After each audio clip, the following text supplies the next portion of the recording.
Well, good morning. This is Mark Hagerott, your new Chancellor here of the North Dakota University System, and this is my first video message. So as you know, I took over a few months ago, and what you may not know is I've spent the last 3 months looping around the state 3 times.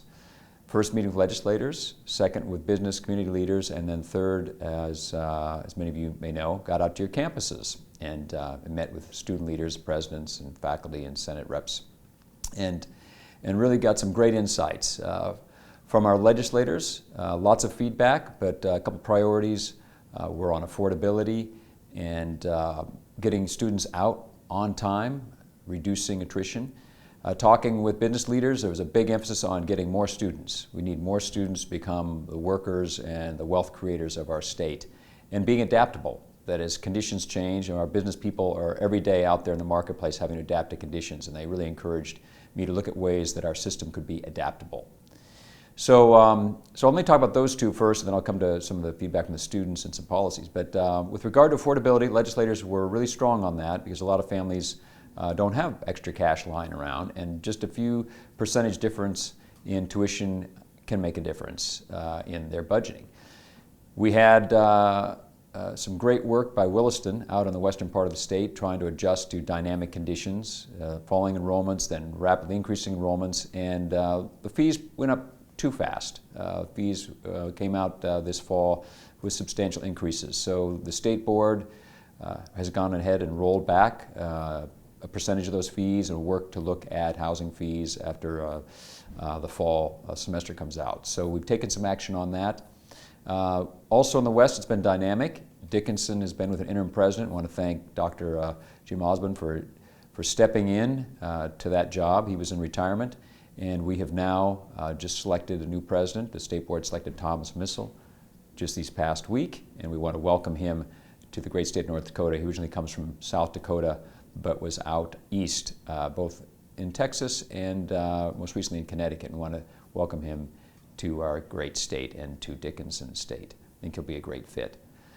So what was I hearing from you all on the campus tour? Well, I was hearing great things about great programs. I was hearing that some of your programs are national stars. The 2-year nursing program, top ranked in the nation. At the same time, I heard there were some issues about transferability of credits, costs again, and tuition, which is a huge driver, is a constant issue. And so taking all that on board, we have started a series of studies to look at new policies and try to find ways to support one another. And a lot of this good work has been going on already, and I want to acknowledge that. But I'm asked the presidents, 6 presidents out of the 11, will lead studies on how to better share services across our system, to look at adjustments to tuition model. We'll be looking at governance improvements. We're also looking at cost containment, and that will relate more closely to issues of staff and faculty ratios. Retention and attrition are also big issues that we need to get our handle on. And lastly, mission. We've set up a wonderful state system of schools that serve urban areas and also remote areas, but as we look at the rise of online education, we need to take that into account and see if our mission and our alignment is serving the needs of the people of North Dakota. Back to the issue of responsiveness, again, business leaders talked about this quite a bit. We have seen an urgent need to be responsive to the decline in oil prices. I give credit to Stark County developer Galen Baker and also my own Vice Chancellor of Academics, Richard Rothfuss, that they began to see in the summer clear signs of perhaps coming layoffs or underemployment of oil patch workers. So we started the Bakken U Initiative, and that is the consortium, a subset of our system of the 5 Western colleges that are there for oil field workers who may be finding themselves unemployed or underemployed, that we really want you to consider a transition through our colleges and our programs to improve your skills and perhaps return to the oil patch when things turn around, or to go in other industries. And I just ask everybody who does happen to view the video that if you know people who are working in the oil fields or become underemployed or unemployed, to tell them we welcome them. We just don't want 18-year-olds coming out of high school, which we do think is incredible, but we want mid-career people, people in their 30s, come back to our colleges and get retrained and enhance your education. We're also working with the K through 12 and Kirsten Baszler to find better ways to transition students from our own high schools and North Dakota young people as they progress toward college in parallel. So that's what we're doing. We're studying some policies, but the last thing I want to talk about is to you students directly. It is the fall. It's a rainy day here in Bismarck, and reminded football games are up and about. I've been to one already, and I'm going actually out to Valley City to watch the Valley City Mayville game tomorrow. But if you step back for a second and ask what's this all about, what we want to do is we want to help you, both young and mid-career students, to basically enhance your intellectual abilities to learn. We want to help you become physically stronger, and we also want you to just continue to be good citizens and build that moral, ethical foundation that you've already got coming out of high school.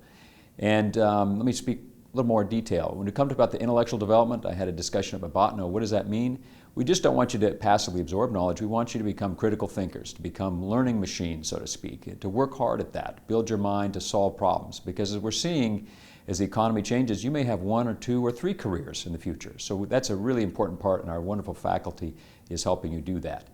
Physically, it's so important to build that body of yours to go through decades of the life you have ahead, wonderful opportunities, but I've gone around and seen some amazing physical fitness facilities. Take advantage of that. Consider that part of our mission, that you come there and get even more physically fit when you head on out. But the last one is the one that concerns me a little bit, is on the moral, mental health part of the challenges young people face. It's come to my attention that there's more and more pressure on you, whether it's the pressures of leaving home or being at a big campus. And we just today heard the news in Oregon about the deaths of many students at the hands of maybe a fellow student. We're not sure exactly who it was, but I just encourage you on that part, on the moral, ethical, the mental health part of your life, to look out for one another. If you see someone who's troubled, tell them to see the medical professional, and just continue to work as a wonderful community you are, because I'm seeing our campuses really are so focused on the students, what I call human scale. We care about people, and I just encourage you to in the wake of what happened in Oregon, to look out for one another again. And I'd like to talk more on that in the future. But the State Board and our Chairman Nesset are completely focused on how to make this educational experience better for you, to prepare you for the future. And we look forward to partnering with faculty and staff, the college presidents on these policy studies, and hearing your feedback in our mission. So thanks again, and have a wonderful weekend.